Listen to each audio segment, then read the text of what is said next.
Hey guys, this is Erica and I'm going to show you guys how I throw my mugs on the pottery wheel. So first we're going to start out by just weighing each clump of clay, and I do about a pound and a quarter to a pound and a half depending on what type of mug I'm going to be doing. So for this straight walled mug I'm just going to do a pound and a quarter, and here I'm wedging up my clay just to make sure that it's all uniform and it's nice and soft and pliable and ready to go on the wheel and be thrown. And then we just kind of beat it a little bit into the shape that we want. And then we're going to go ahead and gather our tools. So I use a Garrity Wooden Rib for my straight walled mugs, and then I have a metal rib, a Mudtools Sponge, the blue one, and then I use a Wizwig Tool for the lip to smooth it out, and then we have the Mudtools Mudshark tool, and you could also use a needle tool, and then a Mudtools rib and a Mudtools wire cutter and a DIY sponge on a stick. So we got a lot of mud tool products obviously. And then this is our bat mat here, and it's going to keep this bat system, which I believe is called the North Star bat system. I'll link everything down in the description for you guys. And this is a great bat system. I've used it for years and it's worked great. And so I just get it really damp with a lot of water, otherwise the bat will actually pop out on you as you're throwing. So make sure that you get it nice and wet and everything so it's not doing that to you in the middle of your throwing. And then we just get everything wet and make sure everything's secure. And then what I'm actually going to do, which I don't know if everybody does this, but I dry it off a little bit so that the clay, when I slap it down, it actually stays on and sticks. I've noticed that if it's really wet, it actually slips off a little bit, and that's not fun while you're throwing. It's pretty frustrating. So we're going to go ahead and just twirl this around and give us a nice point, and then smack it down in the center as far as you can get to perfection. And we're going to go ahead and run our finger on the bottom here just to give it a nice little skirt and make sure that it stays down nice and tight. And now we're going to do the process of centering. And centering can be very frustrating. I know that when I first started, it brought me to tears many times. It was just a really big struggle for me at first. And one thing that really helped was when I am going to push it back down after I've coned up, I push it forward with my fist instead of just straight down. And that's something that really helped, and I thought I would share that tip with you guys. And then you just kind of rock it back and forth. Make sure that your arms are locked against yourself, against your body, so that you're nice and firm. And then I just check my centering just by holding my hands over it and letting it glide and just seeing if there's any big hiccups or anything.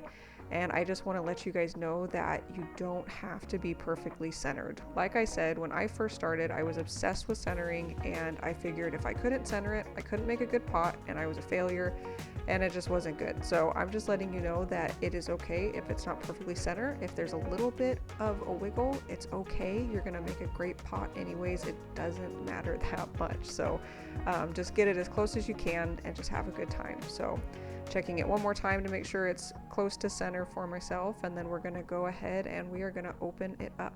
And so what we're doing is we're actually going to take our thumbs and we're just going to press into the center of the clay, and we're going to get to about a quarter of an inch, maybe a little less, to the bottom of the bat. And that's really hard to tell first in the beginning, so I use this little tool just to kind of stab in there, and you can just kind of tell how far it is by the feeling of it and everything. So you don't want to have too much at the bottom because you're going to have a really heavy mug that you're going to have to trim a lot away from, but you don't want to have too little because then you'll trim right through, which I've done that too. So, and then here, this is a really important part to preventing S cracks. We're going to go ahead and you just take your fingers and you are just going to have the wheel going pretty fast, and you just go from the outside to the inside middle, and you do these a few times to prevent S cracks. It's just really compressing that bottom really well and just smoothing everything out. And then I also take my finger and just smooth those lines out and push it forth, and I think this has like saved me from S cracks. I'm not sure, I haven't had any for a long time, but I'm sure now that I've said that, I'm gonna have some in my next batch. So